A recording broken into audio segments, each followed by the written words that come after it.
Hello there. Welcome to our podcast. Are you a nodder?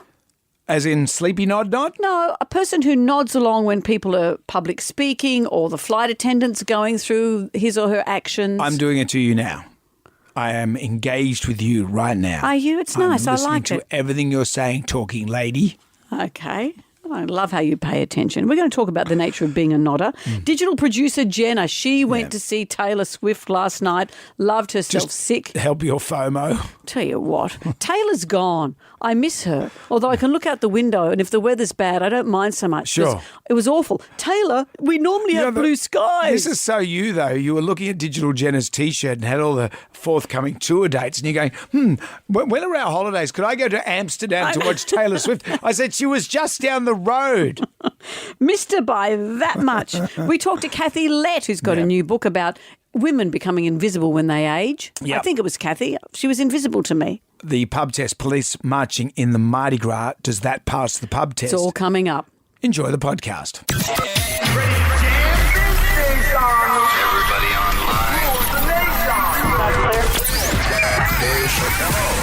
Right now, by the miracle of recording, we had so many requests for them to do it again. Mistress Amanda Miss Keller. Amanda. doesn't work alone. Wow, this is fantastic. Her friend is in a back room making the tools of the trade. I've heard them describe him as a drunken idiot. Sorry, I've been drinking beer. The legendary pirate Jonesy and Amanda the actress. Hello, Wiggles. Congratulations, Mandy. We're on the radio right now.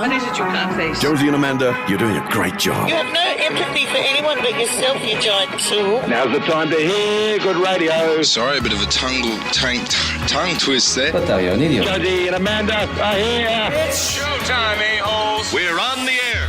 Well, hello there, Amanda. How are you today? Well, have we all got a Taylor Swift hangover? I was going past Homebush on the way to work and I was just looking for people, some sort of reminder of Taylor Swift, some sort of sign at this time. It's over, Brendan. It's over. And I was going past Accor. Is it Accor Stadium? Yeah. Because they wanted to.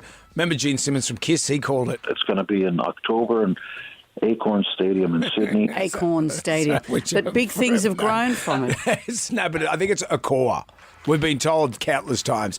Accor or Acor. Anyway, it that doesn't big bloody matter. stadium where you can't park a car. But Taylor, she came, she saw, now she's gone. She's gone. And we salute her by playing someone else's song. She's gone. I read yesterday, I don't know if this is true, that straight after the show, she was flying straight to Singapore. She must be exhausted. And then she's doing 6 shows in Singapore, and then she's taking 2 months off. And then I think she tours Europe. When does she get to go to the loo? In Singapore. No, but when's the time? I know, because in the 3.5-hour show. Yeah. Well, we're going to get Digital Jenna to come and tell us this morning. She was there last She's night. a giant Taylor Swift fan. She was there last night. There must be bits in it, because you and I didn't get any tickets. It seems everyone else got tickets. Anyway, it's okay. There must be times when there's a costume change. But how hard is that she thinks I've got to time it to be then? Yeah. You know when I hosted Dancing with the Stars? Not for Jen, I'm talking about for Toilet Taylor. Times. Yeah, for Toilet Times. When I was hosting Dancing with the Stars, you know me, I've got the bladder of a budgerigar. And when I had to be dressed and mic'd, meaning the microphones were on, 2 microphones in case one didn't work, because God knows everyone needed to hear my voice. So that was at maybe 6 o'clock, 5 o'clock. Mm-hmm. The show went live at 7:30 and went some nights till nearly 10 o'clock. And I couldn't go to the toilet in all that time because it's a live show. The commercial breaks were not long enough. Yeah. You know, when you sit at home, you think how long the commercial breaks are. When you're trying to maneuver yourself into different places around a stage and blah, blah, blah, plus go to the toilet, it's just not long enough. It's too hard. So when I had to force my bladder to stay strong, it could. Taylor hasn't given birth yet, so she probably has a strong pelvic bladder. Floor. She's got young lady's pelvic floor. Yeah. But the Dancing with the Stars show, when I was on it, I finished the radio show and they're going, where are you? And I said, well, I got to go to the toilet. And they said, well, are you going to be long? And I said, well, I got to do a poo. There's no time for a poo. That's what they told me. I saw you dance. They told me there's no time for a poo. Yeah, there's always time. There's always got to be time for a poo. You could die. Yeah, which was your finale song. And then when you had to leave the show, they said, Brendan, finally, There'll be time for a poo. Well, curiously, both you and I went for the same length of time on that show. So that speaks many, many volumes, doesn't it? Of course. I've never said I was any good at it. You were good. But I was talking about the hosting, though. Yeah, of course. 4 or 5 hours of no wheeze or poos. I accept what you... Come on. Give it up for your pelvic floor. I'd like a badge. Your badge, it's very strong. Look, we started talking about Taylor Swift. How did we get to this? Oh, come on, Taylor. She's gone. Ryan, get it back on again. She's gone. She's gone. I better learn how to face. She's gone. She's gone. Wait now for Megan Thee Stallion to come and fill out those stadiums. Little whoopie. Is there a little whoopie? If there isn't, there should be. I think there's a little poop. Yeah. Action-packed show today. Kathy Lett's going to be joining us on the show. Yep. Instagram makes its return, and we can't do anything till we do the Magnificent Seven. Question 1. A telco company provides what service? Jonesy and Amanda. Sam Nation. Podcast. We have for you the Magnificent Seven. There are 7 questions. Can you go all the way and answer all 7 questions correctly? If you do that, Amanda will say... Can we all please stop putting Taylor Swift stuff on social media? My jealousy has chewed me up and spat me out. I'm so jelly. Everyone was there. Whipper was there with his little kid, and the little kid fell asleep. A lot of people are jumping up and down saying, well, you can't take kids under 10 to those shows. Why? Because they fall asleep, and that ticket could have gone to someone else. Like you. You could have gone to sleep on Whipper's shoulder. But that's like that ticket could have gone to someone else. I know. So only people who stay awake and don't go to the toilet and don't move from their seats and all of that were allowed to go. Where do you draw the line on who should be allowed to go? You buy a ticket, that's it. Yeah, I think I could have booked out that entire stadium. Yeah. And said, Sucko, I'm the only one who's going to be there. Yeah. And is there anything illegal about that? I don't think there is. You could have walked in there wearing your Dalmatian coat. Yeah, and gone to sleep, and that left at half time. That's how it goes. See ya. It's a free country. Nelson's in Campbelltown. Hello, Nelson.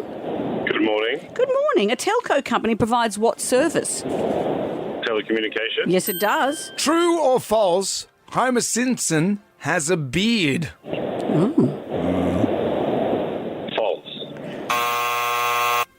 I would have said false. Can you Google his face for me, Ryan? He's got like a... Anyway, look, we'll just find out what the real answer is with our next caller, Warren. Warren. Well, what if? Hang on, before Warren. Sorry. Don't give him the answer. Well, I'm just saying, Nelson. Oh yeah. He does. Well, you've just given the answer. Warren. Hello, Warren. Well, you'd be Good John. morning. Warren. Ryan's chucked a Good morning. Jonesy. Hello, Warren. No, there's no chucking a Jonesy. Yeah. Hello, Warren. Yes, we're reaching you. Hello. Where are you calling Over. from? Well, what time did the Germans attack? Warren, does Homer Simpson have a beard? True or false? True. Yeah. He's got that stubble. He's got a beardy stubble. Yeah. Let's play Lyrical Assassin. This is where you quote lyrics to a song and you have to guess what song the lyrics are from. Amanda usually has trouble with this. Only because I think, am I supposed to sing it or not? Don't sing it. Just You're read quoting the lyrics words? like in a conversational tone, like you're having a chat to All me. right, Warren, what's this And song? Warren. An older version of me. Is she perverted like me? Would she go down on you in a theatre? Does she speak eloquently? Would she have your baby? Oh, that's Alanis Morissette. What's it called? No, it's not come to me. Oh, Warren. Let's hope he doesn't have to read it again. I tried to make it casual. Maybe you should read it again. Or maybe you shouldn't. Well, you know it's Alanis Morissette. Mm-hmm. Do you want me to read it again? You do what you want. An older version of me. Is she perverted like me? Would she go down to the theatre? Does she speak eloquently? Would she have your Sorry, baby? I don't understand what you you're saying. heard me! What are you saying? Sorry, what were you What saying? is that Alanis Morissette song? 13 WSFM is our number. Jam Nation. The Magnificent Seven. We're playing Lyrical Assassin. All you have to do is quote lyrics to a song and you have No, to I guess... quote lyrics to a song. You quote the lyrics to the song and you have to guess what the song the lyrics are from. We Amanda, quote the lyrics to the song. Yeah, we quote the lyrics to the song. I know said you have trouble with this. You said you. You. So we you, do. that girl there with the scarf and the necklaces. But you said you quote and you have to guess. That's two yous. Okay, for God's sake. Our listening audience is the you. We are the we beneath my own wings. Okay, well, how about I read this? use that flapping hole? Richard's in Emu Plains. Hello, Richard. Good morning, Amanda. Good morning, James. Richie. Richie. I'm going to read this. Get ready. An older version of me. Is she perverted like me? Would she go down on you in a theatre? Does she speak eloquently? Would she have your baby? What Alanis Morissette song is that? Is it You Ought to Know? Oh, we're asking you. Yes, Richard, it is. Older version of me. Is she perverted like me? Would she go down on you in a theatre? Etc. Question 4. All those things, Alana. That's why I dumped you, and she's not a nut. Okay. Question 4. Italian artist Maurizio Cattelan made $120,000 by selling an artwork that simply consisted of which fruit taped to a wall? Was it A, an apple, B, a banana, C, an orange? I'll just have a guess and say an orange. No. Can't tape an orange to a wall. Actually, that could be a new thing you could do, though. Kelly's in Camden. It would have appeal. Hey. You love a pun, Brendan. Kelly. Hello, Kelly. Good morning, guys. How are we? We are well. great. So this artist, he made $120,000 by selling an artwork that consisted of which fruit taped to a wall? Was it an apple or a banana? Banana. It was a banana. He previously made headlines by replacing a Guggenheim Museum toilet with a functioning solid gold one called America. I think I used it. Yeah, you would have. Did he put a shower in there as well to match? You know how Trump's released these gold sneakers? My favourite pair of shoes are my gold shoes, and now I can't wear them. Why can't you wear them? Because I look like I'm wearing his shoes. Oh, come on, you'll be all right. It's Tuesday, the 27th of February today, Kelly. What day does March begin this week? Friday. Friday, you know this. Because we've got a leap year. So tomorrow, normally, we have the 27th, 28th, and then March begins. But this year, we've got 27th, 28th, 29th, and then March begins. Great. Which Finn brother was a founding member of Crowded House? Neil Finn. It was Neil Finn. It's you, Kelly. Okay, Kelly, here's another date question. When is Mardi Gras this year? This is on the 2nd of March, so Saturday. Yes, this Saturday. A lot of date questions in there. Yeah, you've done well. Thank you, Kelly. Good on you, Kel. You've won the jam pack. It's all coming away. A family pass to Scenic World. Discover the magic of the forest this autumn. 4 in-season passes to The Great Escaper. Inspired by true events and starring Michael Caine and Glenda Jackson in cinemas March 7. Jonesy demanded character choose for the colour and some standard pencils. Kelly, is there anything you'd like to add? Thanks, guys. You have a wonderful day. Thank you, Kelly. You too. Carry on. Jonesy and Amanda. Jam Nation Podcast. You're live on the air. Live and kicking. It's a great day to be alive. And away we go. Thumbing through the Almanac, our big book of musical facts. On this day in 1981, The Who released their hit, You Better, You Better, You Bet. You love that song. I like that song. The Who had a Guinness World Record as being one of the loudest concerts in history. It was back in 1976. But this is before Marcel Marceau arrived on our shores. Marceau, that was simple time. Weren't they? That was the most exciting night at the theatre I ever had because we didn't go out. Explain to Jem Rai what Marcel Marceau used to do. Have you heard of Marcel Marceau? No. He was a French mime. And he dressed in, that white face and the gloves and the little outfit like he's a doorman.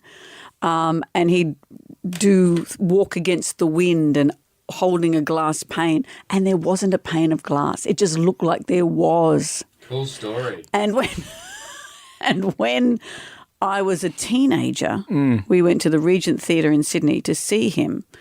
And that was the most exciting thing that had ever happened because we didn't go anywhere. Yeah, that was the most exciting thing because the most exciting thing before that was that you saw a tyre roll down the road. And I chased after it thinking I was going to be in a TV commercial.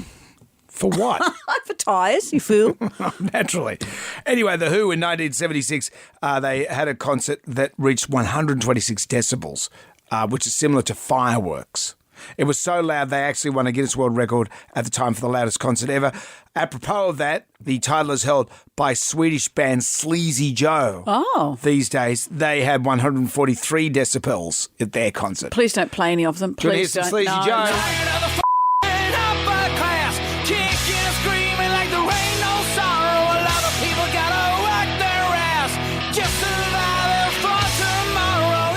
Be a bit more Swedish sounding, like woody woody woody. Oh, well. Anyway, what would you rather? Marceau. Marcel Marceau. Him, Sleazy Joe, or The Who?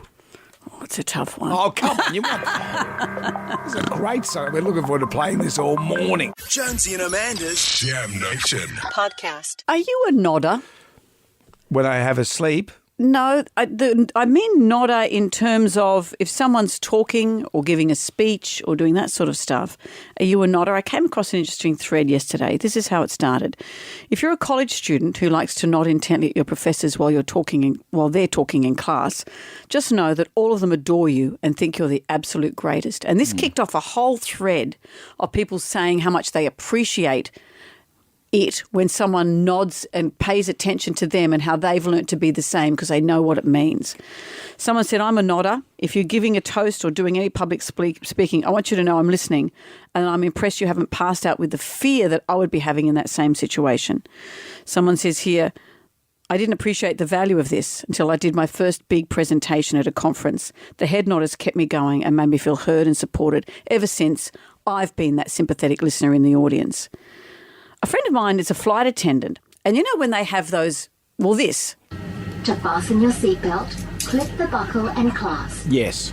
And pull Do you look them in the eye when they're doing that? Are you the person who nods and pays attention? Yeah, I am. I'm not one of those dismissive people. I look there, but at the same time, I'm not enthusiastically watching them like I'm some yokel that's never been on a plane. You say we're going over the ocean? You get those people that make a comment. A whistle, you say? I'm one of the guys that... No one makes a comment. Some people make comments. But I when they say to me, do you want to sit in that area where you got to open the hatch? You know, the hatch in case the plane crashes. You just want more legroom, you say yes. Yeah, I'm happy to do that. I go, yeah, I'm your guy. The thing Don't worry, everyone. It's okay. I'm your guy. Okay. And I'll make sure I leave my shoes on. And they say, put him next to the crying baby. Ready to go. But you don't want to make too much eye contact because you don't want to look like a stalker. But I give enough respect. I'll just sit there and nod and go, yeah. Because I'm that person too. I'll sit there and even though you think, oh, I'm exhausted, I just want to close my eyes, I'll be the person that locks eyes with them to support them. And then they lock onto you because I think, okay, you're my support person. And then you're trapped. There is that, but then the hosties, you know, flight attendants, they like you to be engaged. I've got a mate, when he gets on the plane, I'm not saying that I would do this, when he gets on, he buys a bag of minties and he goes to the head flight attendant and says, here you go, here's some minties for you guys. A pack, I would think, have I got bad breath? No, a whole pack of minties. And then he says, make sure you share them with everyone else. And then he reckons he always gets good treatment on the plane. What is this, the 1930s? That's what I said. And I said, what, you go in with a bag of minties? And he goes, no, they're not open, though. You buy them at the airport shop. But why minties? No one likes minties. Or whatever you want. You can add your own one. Fantails. I know they don't exist anymore. Or Maltesers. What about cash?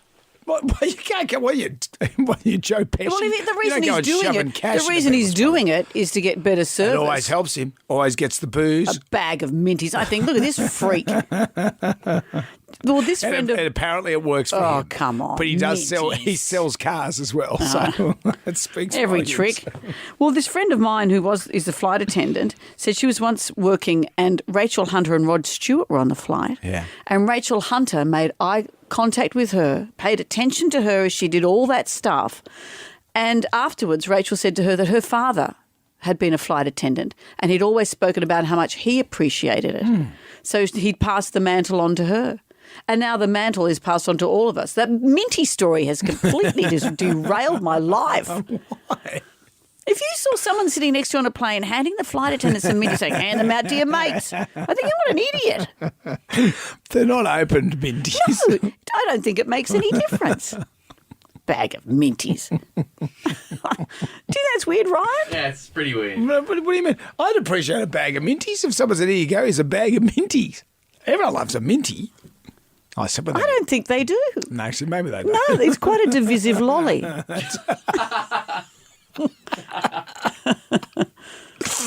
Anyway, be a nodder. Be a nodder. People like it. Jam Nation. Hey, this is Taylor Swift. Shake it off, trouble, you belong with me.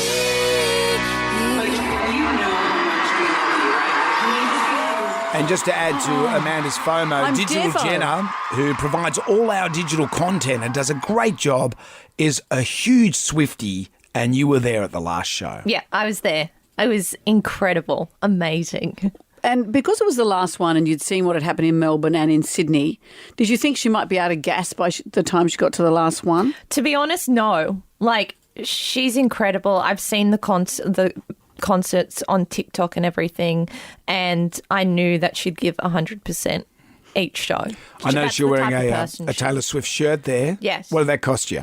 It cost me $65. $65. And I got it at the merch store a week ago because they all sold out last night. By last night, they were all sold out, all the merch. That's a lot for a shirt. Yeah, and I got a jumper for $120. Oh, my God. And what's on the jumper? Taylor Swift.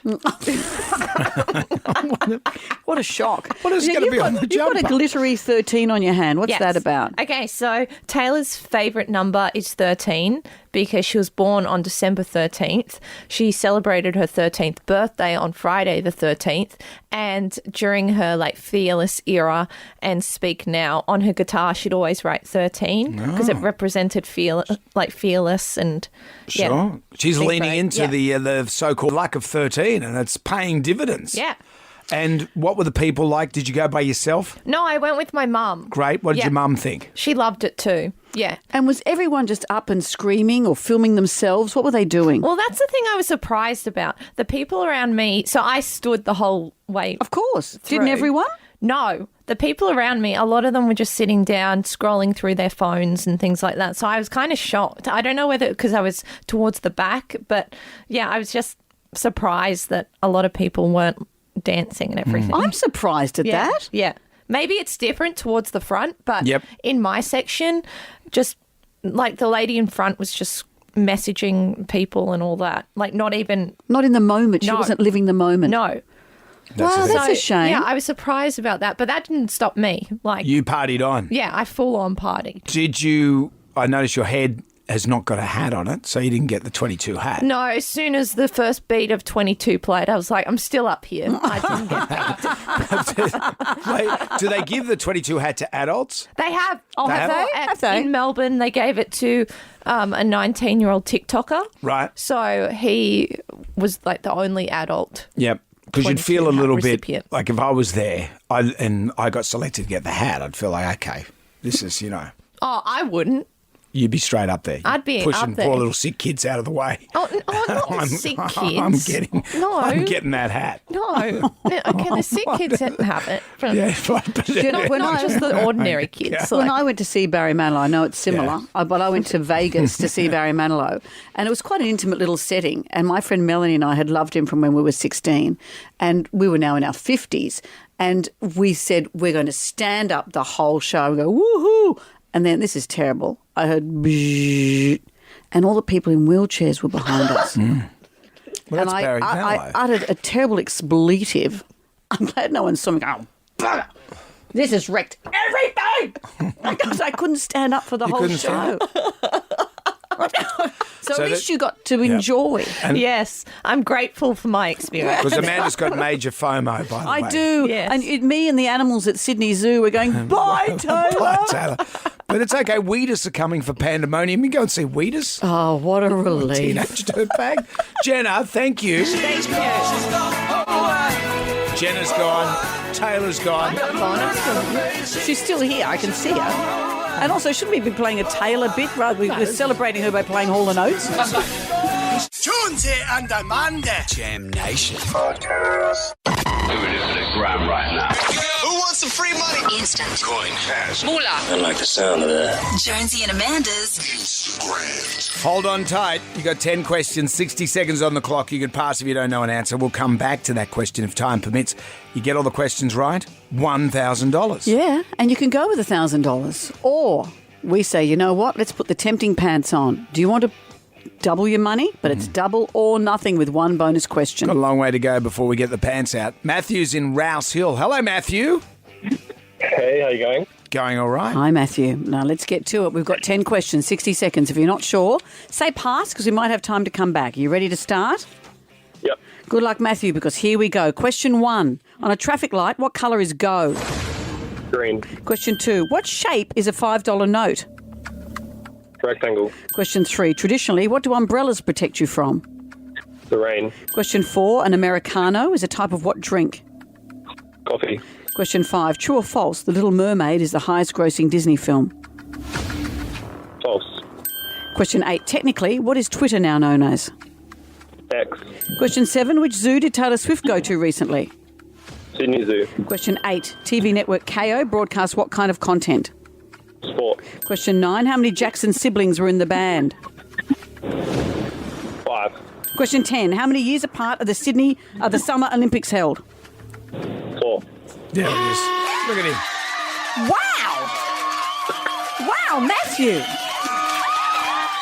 Cripes. You are the Matt Damon of this, mate. You are. You are the Born Head down, I'm talking bum up not and- in Stuck on You. I'm talking about in the Born Identity. Amazing, Matthew. Look at you. You're just an assassin. I am best friends with Ben Affleck, so, we'll work Of course. out. There you go. Well, there you go. Well, look, you've won $1,000, Matthew. Congratulations. And here comes the question, though. Brendan, you asked this dramatic question. Do you want to double your money, mate? I reckon you'll get this easy. Easy peasy. I've heard that from you before, Jonesy. I know. Sure. And in the past, it has gone awry. Let I me must tell admit. people who don't know how this works, you obviously do, Matthew, but we have a bonus question. You've got $1,000, you can go with $1,000 and with our great good wishes. Yeah. Or you can answer the bonus question and play for $2,000, get it wrong, you go home with nothing. All right. Gambling in the morning sounds good, so let's go for You're it. going to do it. Didn't even have to put on the tempting pants. That's the sort of guy Matthew is. You know what? You'll get this. You'll get this. All day. You make me anxious when you say it. Okay, Matthew. Here is the bonus question. You're playing for $2,000. Mount Vesuvius destroyed which Roman city? Pompeii. You've done it, Matthew. $2,000. As simple as that. There you go. 7:15 in the morning. You're $2,000 richer. Thank you very much. Look at him go. Congratulations, Matthew. Well done. Yes, thank you. You're welcome, Matt. I knew that you'd do okay. Well, I get to celebrate with Ben Affleck now. So Yeah, I know, go and do that. Say, hey, Ben, how about a decent movie for a change? Yeah. That's why you're not friends with him, Brendan. No, Ben doesn't like people to speak plainly. But I can be mates with Matthew now. Well that he's done, cashed Matthew. up. We will have another $2,000 on the line tomorrow. Jam Nation. Well, look, let's take you to an orchestra pit. Brad Pitt's brother, orchestra. So thank you, Ryan, for chuckling at that. I'm What do working you with want me to do Mr. with it? Po-Face No, over not here. Po-face. It's pun humour. What am I going to do? Yes, please. Like I She's fake my done it laughter at again. you. Wendy and the crew back tomorrow. Ooh, harsh. I'm just saying. Because that's what I do when you tell a joke. You know what? I don't want you to fake it with me. I want the real McCoy. See? She was quiet for the rest of her days. So we're in the orchestra pit. Yep. The conductor starts conducting. The orchestra starts playing. This happened recently in Europe. Then there was a terrible moment when the pianist, Maria Perez, her face, she So what's he starts whispering to the conductor. She looks like she's been hit by a bus Yeah. because of this. She was shocked because she was expecting us to play another concerto. So when I started the first bar of the D minor concerto, she kind of jumped and panicked, like an electric shock, I think. And the miracle is that she has such a memory that she could, within a minute, switch to a new concerto without making one mistake. Chopsticks. So that's her. Yeah. With no sheet music. Sheet. Yeah. And it's incredible that she just picked it up and kept going. The look on her face. But the look on her face, I saw this and I felt physically ill. I felt nauseous because we all know what that's like. That terrible moment where you go, oh my God, I've got this wrong. That's the story of my life. Oh, it's not the story. That's the story of my life. What Okay, story the of X your Factor life? audition, remember that one? I didn't read the script. I said, now it's page 2 of your script. What about whose line is it anyway? What happened there? I thought I was going to be the host. And? But they had me as one of the players. And I one thing I hate more than anything is theatre sports. So that was terrible. Well, imagine you being the host wouldn't be any better. No, when the host, you just direct traffic. That's the easiest gig in the world. Dancing with the Stars. What happened? We saw what happened. So we had this big getting to know you dinner with all the cast and crew before, And they said, okay, well, don't go on the town because we're up at 6 tomorrow morning to film the promo shots. The promo shots are a very important thing, and it was drummed into us. And I said to Alana... The promo day is a big day. Big day. Because the promo is the bit that before every single episode, even when you boot it out, is played. It runs through the whole time. That's your bit. And so I said to Alana, Patience, my dance teacher, I said, so what happens with the... don't worry about it. All you got to do is just show up. And I said, do we have to do no routine? Don't worry about it. So 50 million vodka shots later, I wake up a little bit under the weather. And we're standing there. And Leanne Bampton, do you remember Bam Bam? She was the head dance teacher. Right. And she would strike fear into anyone. And she said, what piece are you doing here today, Alana? And Alana went from this confident dance teacher to a little 8-year-old kid. Oh, yeah, we've got something worked out. Don't worry. Well, what are you doing? Yeah, we've got something worked out. And I'm going, we've got nothing worked out. And then we've got all the cameras and all the people there. So what did you do? It's there on YouTube. I've seen it. All you did. You could see in our promo. I could see the horror in your face. You just turned to the camera with a gun. And we both smelt like vodka. Oh. So you didn't actually do any dance moves in your promo. Everyone else does a bit of a something. You just turned. And even that was odd. But we've all had those moments we where... made Pauline Hanson look good. Right, when it's an exam day and you've said... I have dreams about this, that I'm in a production, I'm in a play and I haven't learned a script, or that I've forgotten I've got an exam. This makes me feel sick at the thought of all of this. So let's lean into the horror of this moment. The tribal drum is beating for, and then I realised in that moment to pull out a piano control. I don't know what happened. Jam Nation. The tribal drum is beating, and then I realised, this is on the strength of this pianist. She's sitting there in an orchestra in the pit. The conductor is doing his thing. They all start, and the look of horror on her face when she realises she's learnt the wrong piece of music. Yeah, and she hasn't got any sheet music in front of her. But this takes everyone straight to the heart. It's a visceral kick, isn't it? Yeah. To those terrible moments when you're at school, you're somewhere, and you realise, oh my God, I've stuffed it up. But as the conductor said, she really brought it though. She was shocked because she was expecting us to play another concerto. So when I started the first bar of the D minor concerto, she kind of jumped and panicked, like an electric shock, I think. And the miracle is that she has such a memory that she could, within a minute, switch to a new concerto without making one mistake. Yeah, let's face it, when that happens to us, you don't recover. Listen to her. How good is that? I'd be like, I couldn't do anything.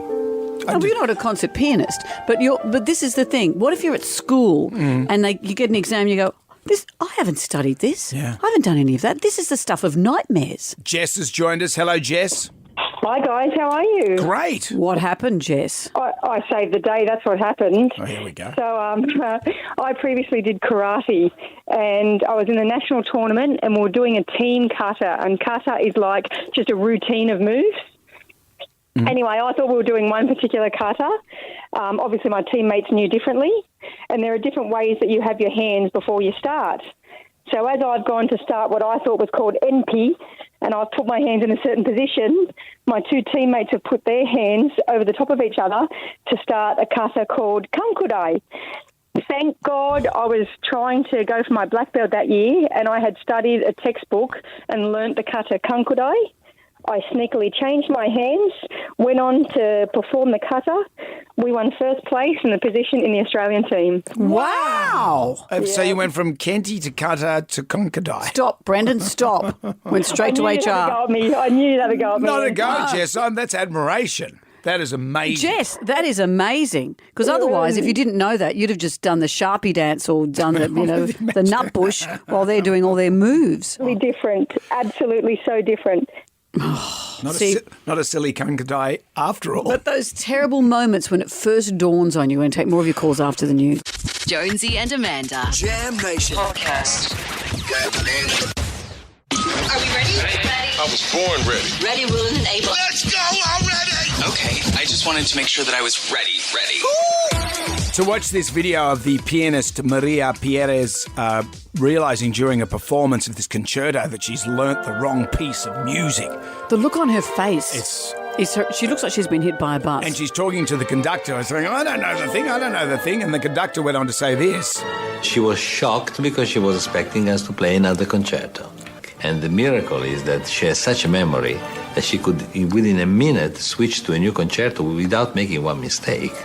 And look at her, straight on the piano. Well, she's so good that she could do it without any sheet music. I would have got my fist and rolled it across Grunk, gunk, gunk. Grunk, gunk, gunk. But the look on her face made me feel ill because it takes you straight back to being at school or all those moments. I still have dreams about being in a play and I haven't learned any of the words, or I've got a maths exam and I haven't done any study. It's the story of my life.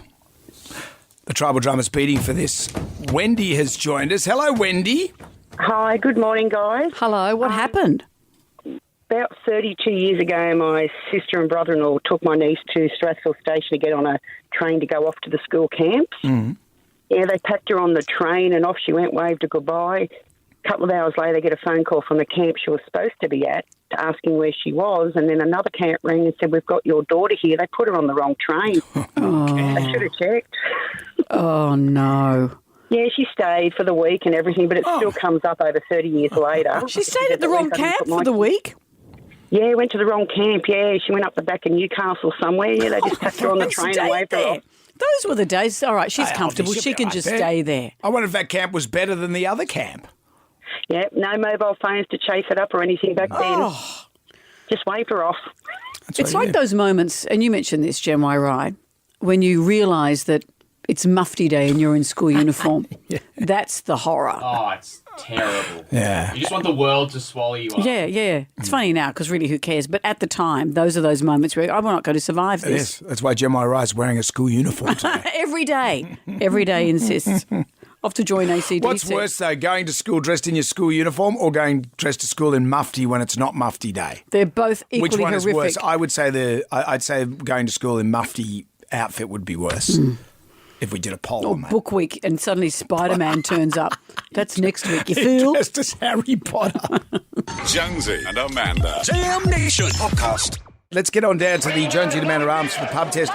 And today, police marching in the Mardi Gras as it passed the pub test. Well, where we are now is the police won't be marching in this Mardi Gras for the first time in 20 years. This is because of, the distress that has been stirred up by the murder of Jesse and Luke by a police officer. They're a double murderer. The fact that the police called it a crime of passion has upset, rightly so, many people. It's not, and they thought it was a domestic situation. So the police alluded to the fact that Jesse had killed Luke. That was the first information people were getting. Crime of passion is not the right term to use in any situation. Domestic violence, as if it softens it somehow. Both of these people were murdered by a police officer who seems to have a history that would make him psychologically unstable. You'd look at allegedly. He wasn't taking proper care of his firearm. I think that's been acknowledged, is that it wasn't taken back to base initially. Well, it was taken. Yeah, he did take it back, but he had it for a couple of days. Allegedly, look, it's premeditated. But he had it in his possession for a couple of days rather than taking it back at the end of every shift. But the bigger outlying question is, and perhaps it's reading the room right now, is to not have police marching in the parade. And a lot of this is because of their history. I know in 20 years we've come a long way in terms of inclusion and how the police are better community-minded with our LGBTQI community. But this has stirred up a lot of history. Well, Jonathan Moran writes in The Telegraph, and he makes a point, the decision to ban New South Wales Police from the Mardi Gras sets the community back decades. Now more than ever, the police need to be visible at Mardi Gras. The community is right to be angry over the alleged murders of Jesse Baird and Luke Davies. But at the same time, the police should be there at the Mardi Gras. And yet many members of the Mardi Gras community, of the LGBTQI community, are saying not this year, sit this year out. Not necessarily because of this double murder. I think it's reasonable to sit this year out because what's happened. It's because just it's reading brought up the room. It's brought up a lot of issues about the past relationship with the police, and police officers are welcome to march as individuals, but to not march in uniform with guns, etc. What do you think?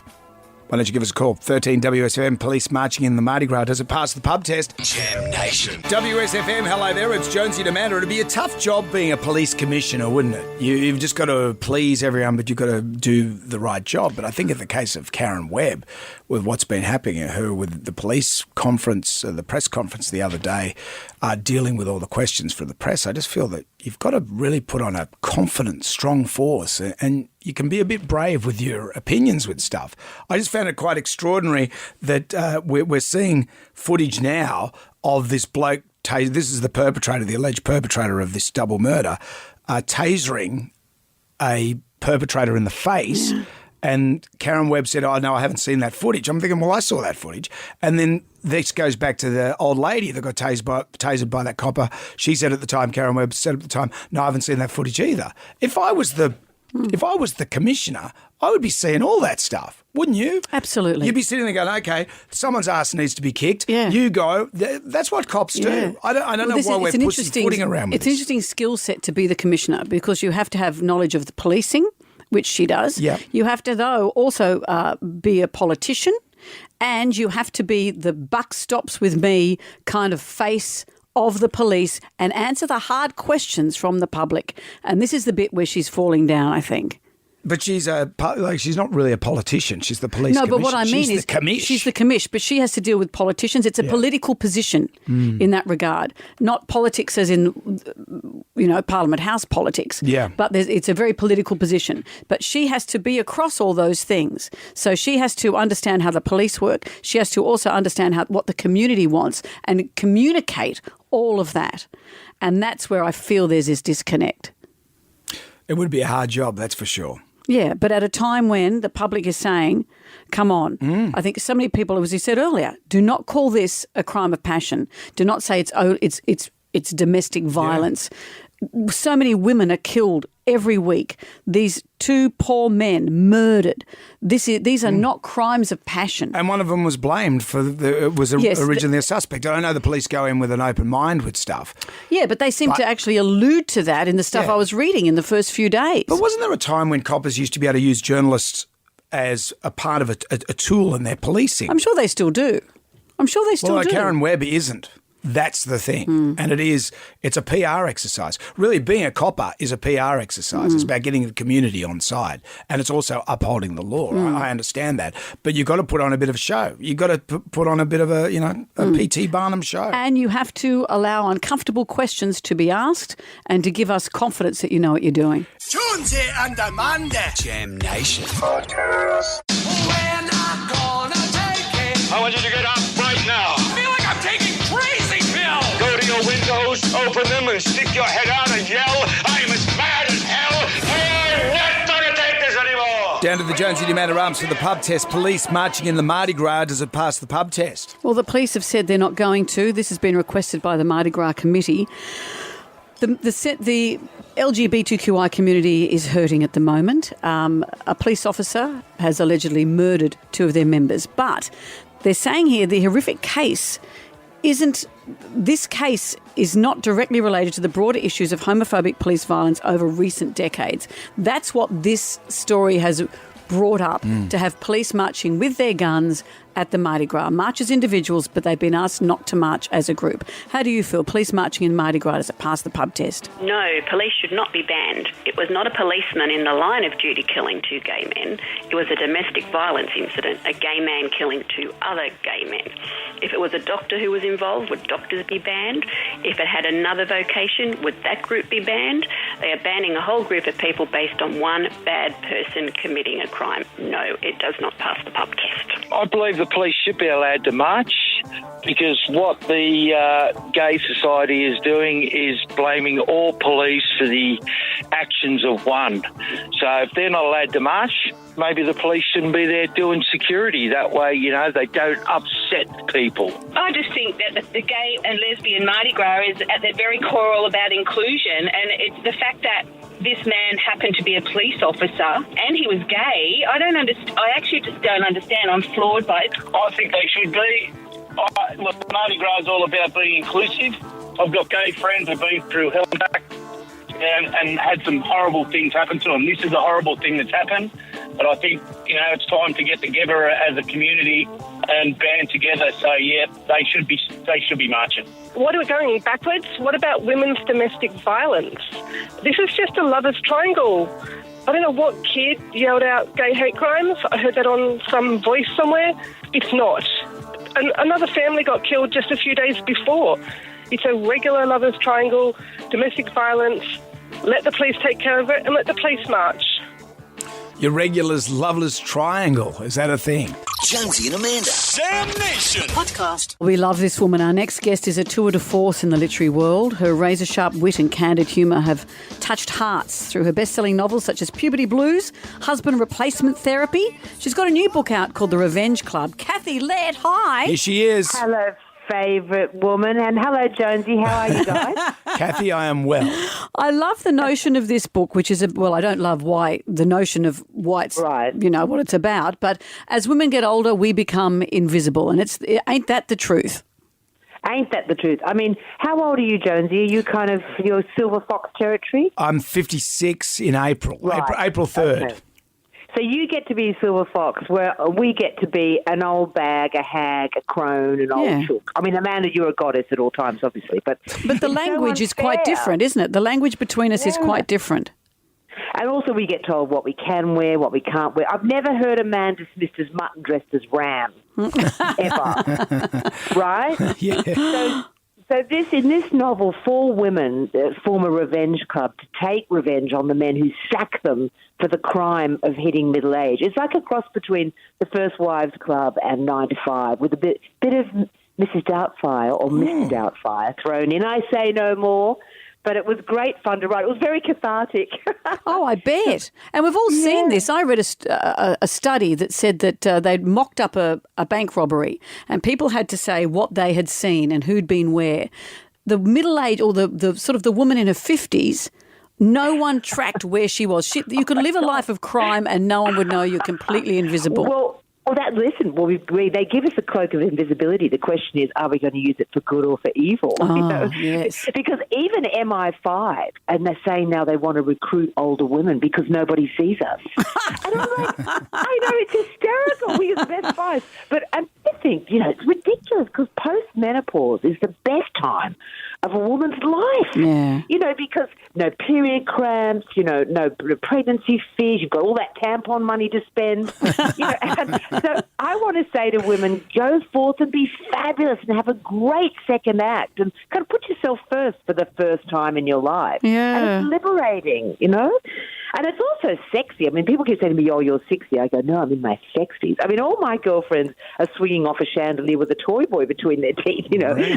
They haven't gone all beige and strange. And so, why can't we celebrate that? So that's what this book does. It's also a celebration of female friendship because, Amanda, I adore you. You know that. And vice versa, Kathy. Yeah, and don't you think, when we're with our female friends, we are each other's human wonder bras, uplifting, supportive, making each other look bigger and better.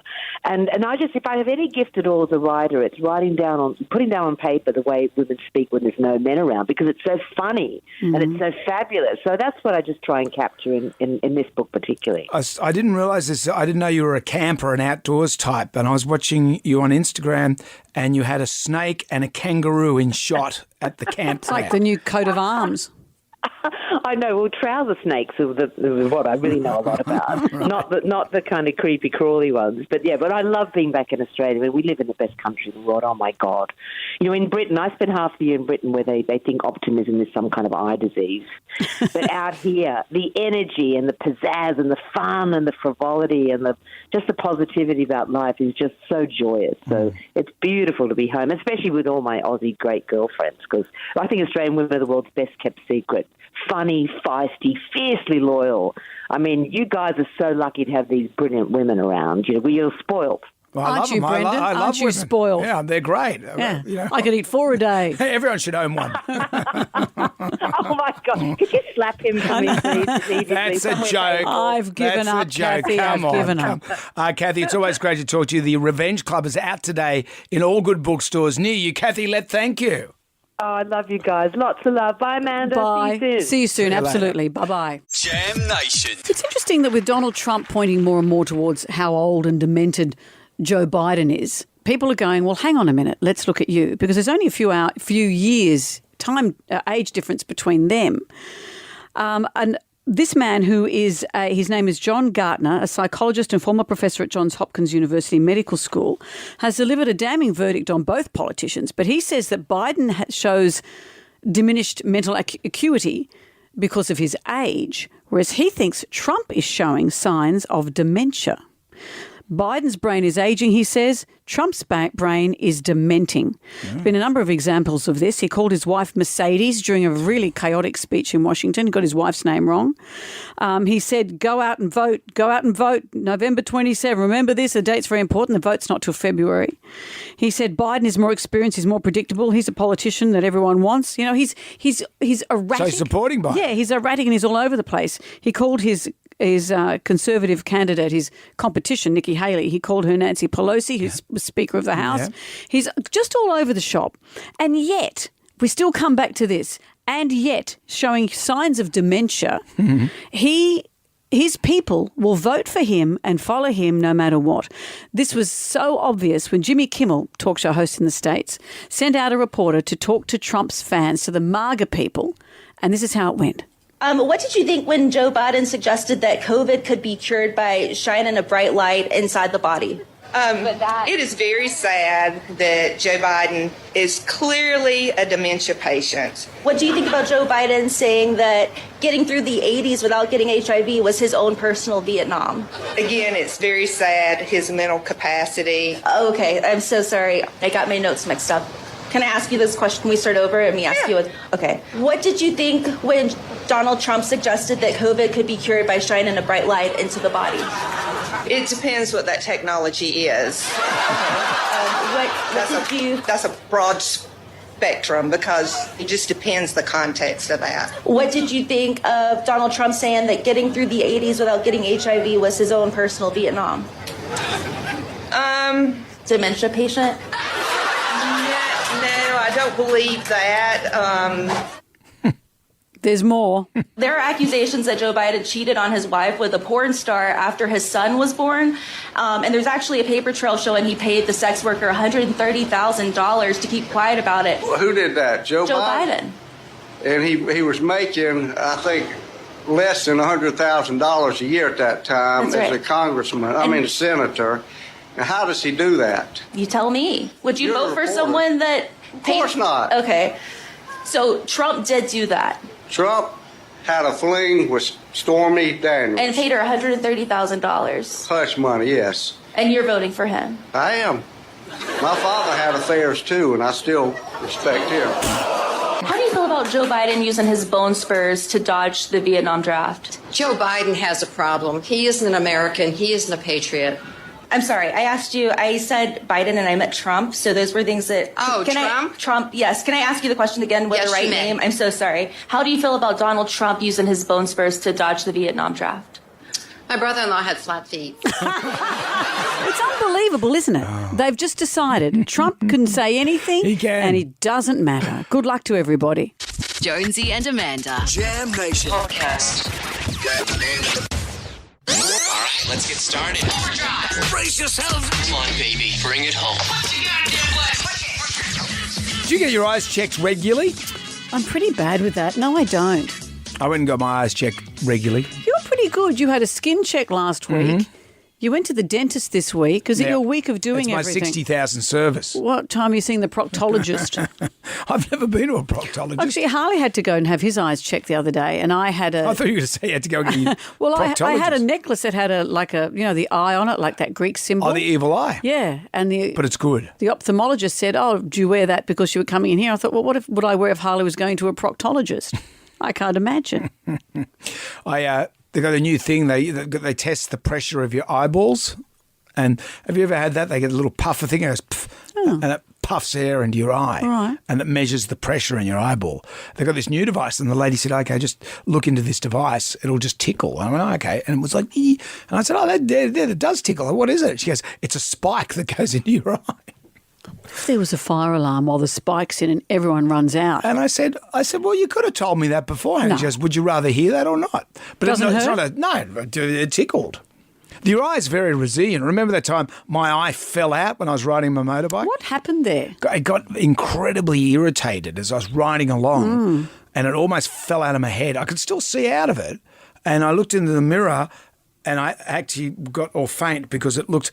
Remember Homer Simpson when he had the grease racket running and he was using that big vacuum? Oh, yes. And he put it Yeah, on Did his it eye. look like that? It looked like that. And my wife went, oh, my God. And my mate said, quick, take this hanky, put it over because your eye's going to fall out. Oh, yuck. And what, it just got better? Yeah, I went to the hospital and the doctor said, I've never seen anything like that in my life. And he said, can you see okay? And I went, yeah. And he goes, don't worry about it. I went, well, I can't walk around like this. I've got to host the Miss Summertime competition tonight. I'm not an animal. And did it just fix itself? It fixed itself. He put some cream on it and then an eye patch. Dressed as Captain Feathersword. Well, that was a thing that I said to the optometrist. I said, did you know that the pirates in the old days, they wore an eye patch, not because they'd lost their eye, is because they were going from below decks to above decks to take on other pirates. And they would keep the eye patch so they could balance out the light. So they didn't waste time when they went up and got blinded by the daylight. Yeah, so when they go underground, they couldn't see anything. So when they go below decks, they could see. They take that eye patch off and then they could, do some swashbuckling. Well, how come in that TV show Below Decks they're not wearing eye patches? Well, they are, but they're bikini bottoms. But pirates also had hooks as well, so they might have just gone to itch their eye and go, oh, bugger, I've done it again. Anyway, that's nice. Go and get your eyes checked. Jonesy and Amanda's Jam Nation Podcast. You know, I don't like a sentence that starts with when I was younger or growing up, but I'm going to start this when I was younger and growing up. We didn't have many parties, did you? What were the coming-of-age parties? Oh, you had a 21st, A really. 21st was really it. And then maybe an engagement and a wedding, and that was it. With a little bit of a kitchen tea, maybe thrown in and you got an oven mitt. Oh, Bucks party. Bucks party. Wet the baby's head. That was always good. They don't have that anymore, though. Yeah, what a shame Oh, that men aren't encouraged to go out for 18 hours while their wife has a baby and the mother-in-law looks after the toddlers at home. it's a celebration. It's pretty much how it goes, isn't it? It's a great tradition about welcoming a new face into the village. Oh, yeah, by getting off your face at the pub. Well, I miss it. Melissa Hoyer, she's a friend of ours, we know her, and she's a social commentator and she's written an article, and I hadn't heard of this before. So as she says here, we now have a whole lot of other kind of parties. We have the gender reveal parties. Yeah. We have baby moons. Weekends. What's a baby moon? That's where you go away before you have the baby. So it's last weekend away, last week away before a baby that's how you comes along. conceive the baby. Yes, well, that maybe has It's to happen as well. optimistic. We have hens parties that go for days at a time. We have engagement parties, divorce parties now. But I'd never heard of this, and I hope people don't find this offensive. I'm just reading the information. Right. A period party. A party thrown for young women when they get to celebrate their first period. I thought you were talking about a historical period. Yes, that's right, the Middle Ages. The 1400s. Well and truly past mine. So the period party, and it sounds horrendous in that there's like a red chocolate fountain. Yeah. They're fully leaning into all things red. And there are goodie bags full of balloons full of, menstrual products, red velvet cakes, all of this. And the thing is, they're trying to demystify no taboos. This is something that happens to young women. The hard thing with this, I imagine, is also it can be an embarrassing time. Some people get periods early, some people get them very late, and it can be a confusing and painful time. So I don't know how I'd feel about that with mothers and presumably mothers trying to be in sync with their children's cycle. It's like it's too much information to share with a community, although there are other cultures where this is shared. It's a big deal. It's a big deal. And it is a big deal in a girl's life, but I don't know if they want it shared publicly. But so anyway, if you're thinking of throwing a period party, have a look online because there's lots of inspiration as to have a look at this stuff. It's Barbie sitting in a pool of things and, things and things and things. Time for that. I've got no time for that. I would actually think it make more sense to have a menopause party. Yeah. All of that, we were just talking to Kathy Led about that. All of that's behind you. Yep. You can afford to buy nice champagne. Just get on the terps with your girlfriends. And the blokes can go and wet the baby's head. Absolutely. Whose baby? Who cares? It doesn't matter. Do it. Someone's had a baby. Jam Nation. Everybody shout! Come on now, sing out! It's time for $20,000 cash thanks to Heron Forbes Machinery House. That's our prize for our favourite ghoulie of the year. Our favourite ghoulie of the week gets $150 to spend on a DoorDash voucher. What have we got? You know what really gets my ghoulies is when you've been dating someone for a year and you think things are going well and then he breaks up with you the day before Valentine's Day. Ooh, that's no good. Would the day after be better? Actually, good point. Yeah, if anything, that's the best time to do it, is the day before. It's hard. What else? What gets me is insurance. Health insurance, car insurance, life insurance, home insurance, medical insurance, my wife's going to leave me insurance, all sorts of insurance. I've been paying these mongrels for years. So I finally went away, booked my holiday well in advance and my travel insurance, had an issue, had to come home. Insurance company said to me, you should never have left the country. I wouldn't have bloody booked travel insurance if I wasn't going to leave the country. I'm confused. I'm a bit confused. Did they refuse his claim? Did his wife leave him insurance? Which one is that? You know, we're we just a welcome vessel. all ghoulies. Thank you. Out with the bad, in with the good. If you dipped out, you can always contact us via the iHeartRadio app. Jonesy and Amanda. Jam Nation. Podcast. Our favourite caller, email, Facebook friend, wins $300 to spend at Enzo's Cucina, your local Italian. You get Jonesy and Amanda tea towel and fridge magnet as well. Well, look, I saw footage of a woman who is a pianist and she's playing with an orchestra. The conductor starts, the rest of the orchestra starts. Mm-hmm. It was the stuff of nightmares. Her face collapses because she has learnt the wrong piece. She's got no sheet music. She's got, sheet. What am I going to do here? So she's talking to the conductor. She sheet herself. She's talking to the conductor. He's going, well, you're going to come up with something. Come on, you could do this, you could do this. She was shocked because she was expecting us to play another concerto. And the miracle is that she has such a memory that she could, within a minute, switch to a new concerto without making one mistake. And she just starts. There she goes. Well, that's different for her. But it took me back to how you feel when you're at school and you look at an exam paper. Oh, my God, I learnt the wrong stuff. It makes you feel nauseous. The tribal drum was beating for, and then I realised... Here's Jess from Lane Cove. I previously did karate and I was in a national tournament and we were doing a team kata, and kata is like just a routine of moves. Anyway, I thought we were doing one particular kata. Obviously my teammates knew differently, and there are different ways that you have your hands before you start. So as I've gone to start what I thought was called NP, and I've put my hands in a certain position, my two teammates have put their hands over the top of each other to start a kata called kankudai. Thank God I was trying to go for my black belt that year, and I had studied a textbook and learnt the kata kankudai. I sneakily changed my hands, went on to perform the kata. We won first place in the position in the Australian team. Wow! Not a silly kankudai after all. Righto, you two. That's enough. Well, we should get out of here before you do any more damage. Ugly Phil's up next with Best Week of Your Life You Choose. Yes, we'll be back from 6 to 9 for Jam Nation. We'll see you then. Good day to you. Well, thank God that's over. Goodbye. Goodbye. Wipe the tear, baby dear, from your eye. Catch Jonesy and Amanda's podcast on the iHeartRadio app or wherever you get your podcasts. One swallow, sing, cheerio, goodbye. Jonesy and Amanda's Jam Nation podcast. Catch up on what you've missed on the free iHeartRadio app.